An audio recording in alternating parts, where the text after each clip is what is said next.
How do our deepest beliefs actually shape our most intimate actions? Well, welcome to This Explainer. Today, we're unpacking a fascinating lecture by Dr. James S. Spiegel on Christian ethics. We are going to be navigating that really complex intersection where philosophy, theology, and human sexuality all meet. And we'll see how different underlying frameworks fundamentally alter human behavior. So whether you're already well-versed in ethical philosophy or you're just curious about how these ideas play out in real life, this breakdown is going to give us a remarkably structured look at a heavily debated topic. Let's dive in. Okay, here's our roadmap for today. We're looking at 5 main areas: modern versus traditional ethics, the rules of consent, virtue and monogamy, same-sex attraction, and finally, biblical texts. We've got a lot of ground to cover, so let's get right to it. Starting off with Section 1, Modern versus Traditional Ethics. To really set the stage here, Dr. Spiegel contrasts two vastly different worldviews. First, you have the modern permissive view, which was famously championed by British philosopher Bertrand Russell back in the 1930s. Now, this was radically progressive for its time. Russell actually advocated for premarital sex, arguing it was absolutely necessary to test physical compatibility before tying the knot. He also pushed for easy mutual consent divorce way before no-fault laws were even a thing. In fact, he completely dismissed traditional Christian sexual morality, basically saying it was just a byproduct of human modesty and jealousy. In stark contrast to that, you have traditional Christian ethics, which elevate virtues that are completely missing from Russell's framework, specifically things like purity and lifelong faithfulness. Moving on to Section 2, let's look at the rules of consent through a Kantian framework. To really understand where the traditional ethical boundary lines are drawn, Dr. Spiegel brings in the work of philosopher Thomas Mapes. Mapes applies Immanuel Kant's famous categorical imperative directly to sex. Basically, Kant said we must always treat people as ends in themselves, and never as a mere means to an end. So Mapes argues that the absolute key to not using someone sexually is voluntary informed consent. Why is this so crucial? Well, because if you violate this, you completely cross the line from sharing a mutual experience to treating another human being as just a literal object for your own gratification. So how exactly is true consent destroyed? Mapes points out 2 primary culprits. First up is deception, which completely obliterates a person's ability to be informed. Think about a scenario where someone intentionally lies about being single, or maybe they hide the fact that they're HIV positive just to get someone into bed. That intentional deception totally voids the consent. The second culprit is coercion, which destroys a person's voluntariness. In that case, they aren't freely choosing, they are being forced. But you know, coercion isn't always just physical force, like in cases of assault. Mapes makes this really fascinating distinction by highlighting something called dispositional coercion. And this takes 2 forms. First, it can be a threat, so an undesirable consequence if you don't comply.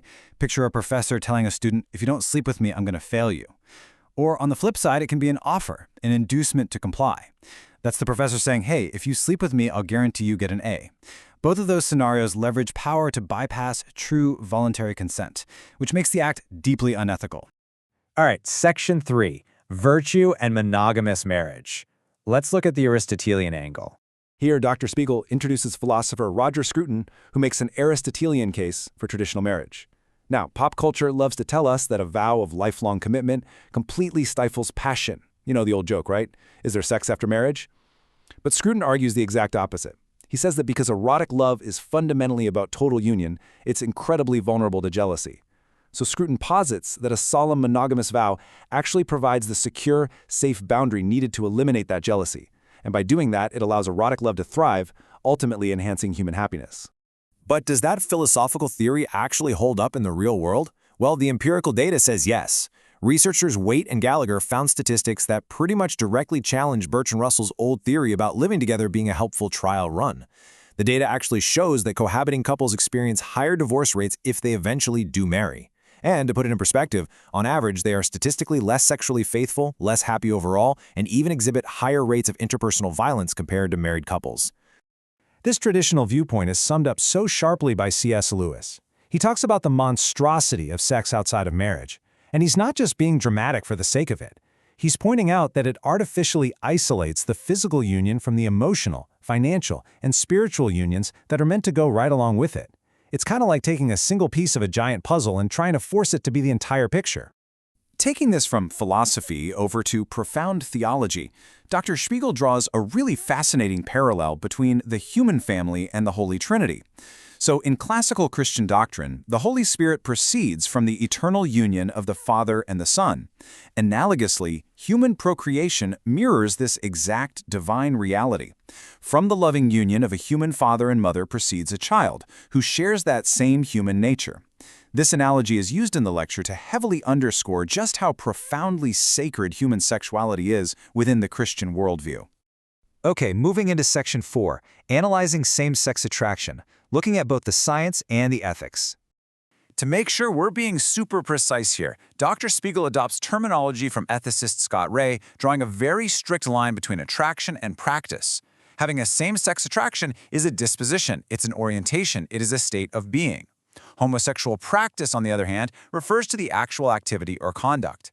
And this distinction is absolutely vital in these ethical discussions because it separates an internal feeling or a biological reality from an external, actively chosen action. So what actually causes the attraction side of that equation? Let's look at the genetics, specifically twin studies. Now, if an orientation was 100% genetic, identical twins would always, without fail, share it. But looking at the famous Bailey and Pillard study, the concordance rate for identical twins raised together is 50%, while for non-identical twins it drops down to 22%. So the lecture concludes that genetics definitely play a significant role, likely somewhere around 30 to 50%. But because it's not 100%, environmental and developmental factors must also be heavily contributing to the whole picture. But what are the actual ethical implications of this biology? Enter the free will argument. The lecture argues that unless you believe humans are literally just biological robots, a genetic predisposition doesn't remove your freedom to choose your actions. It's kind of like how a genetic predisposition to alcoholism doesn't remove a person's choice to pursue sobriety. Therefore, a biological pull toward a certain sexual behavior doesn't automatically make that behavior ethically permissible.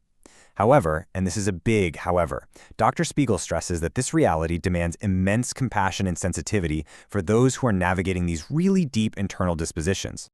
Finally, Section 5, Interpreting Biblical Texts, How Theologians Read the Scriptural Data. When we look at the theological interpretation, there is a lot of heavy debate. Dr. Spiegel outlines 3 alternative liberal interpretations of the Apostle Paul's writings in Romans 1, which has traditionally been read as condemning same-sex acts. Some scholars argue Paul was actually only talking about exploitative male prostitution. Others suggest Paul was only condemning natural heterosexuals who were just experimenting unnaturally. And then a third camp argues that Paul was solely condemning promiscuity, meaning he would theoretically approve of a loving monogamous same-sex marriage today. The lecture itself, however, firmly aligns with the standard historical interpretation of the text. Dr. Spiegel argues that Paul's intention back in the 1st century was universally sweeping, meaning he was condemning the behavior itself, regardless of whether it involved prostitution, aligned with someone's internal disposition, or occurred within a committed relationship. From an academic standpoint, the lecture asserts that those liberal interpretations require us to artificially inject very modern concepts of sexual orientation into ancient texts where they simply did not exist. If you really want to grasp the absolute depths of this traditional framework, Dr. Spiegel points straight to Pope John Paul II's theology of the body. He literally calls it the best thing ever written on human sexuality in all of history. It's this massive, profound work that deeply connects human biology, gender, and sexuality directly to the nature of the Divine Trinity. It basically serves as the ultimate guidepost for understanding this traditional framework. So, as we wrap up this deep dive, we have to ask ourselves a really crucial question. How do the frameworks we choose, from biology all the way to theology, fundamentally dictate how we understand human nature itself? Whether you lean towards Kantian consent, Aristotelian virtue, or deep theological analogy, the lens you look through changes absolutely everything. Thanks so much for joining me on this explainer. And remember, always question the frameworks you use to view the world.